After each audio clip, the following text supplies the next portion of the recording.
this whole utilizing process for these assets depends on your environment and the situation of your project, and of course the way you design. And also in this section you have characters. Okay, let's just go up here, and as you can see we can select each of these characters, then place them in our environment.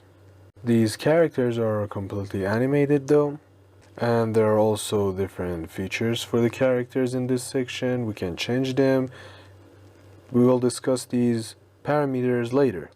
We also can have our characters by the group, and as I mentioned it before, by double clicking on them you can select them individually and change their features individually. As you can see, we can move them or even delete one of them.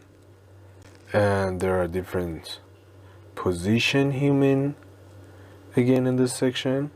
And these characters, as you can see, they don't move and they're completely still. Simply they're not animated. Let's just go to the previous section right now. We also have characters in different seasons. Also this construction section.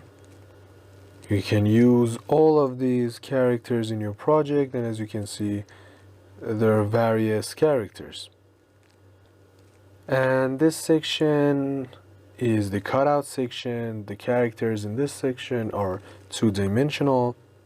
These characters are used in very enormous projects which you don't want to look at the end of them, or you just want to fill that environment. You can use these characters, and you see they don't have that much of a detail, they're not animated, so we just use them to fill up our environment, our scene.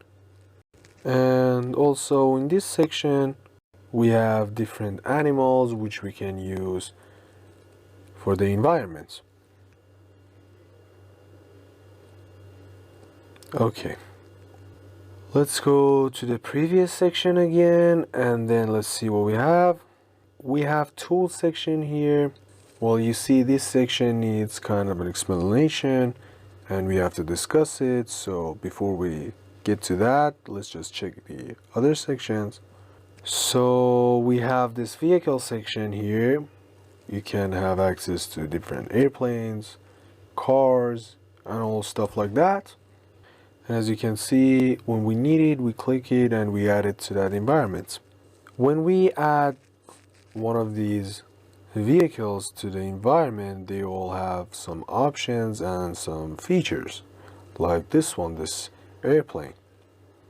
And as you can see, when we click on this airplane here, there are some parameters here and some features, which clearly there are more than the features of a car. So when you select on an object, you have to notice that property sections too. So as you can see, these features, they have different sort of setups for themselves, like you can change different parts of the airplane and change their color like this. Okay, as you can see, let's change this one. For example, in this section you can turn on and turn off the lights, as you can see. And for example, if we go to this ambience section in the time of the day part, if we put the time of the day at night, we can see that the lights are on and off. Or even the car itself, we press F. In this section we can change the color of the car or the material. So all of these features depend on our object itself. And we get back, we also have some vehicles for construction. And this user library section is a library that we add object to it ourselves. So we'll discuss it later. That part could be anything, and for this tool section we have to discuss it later.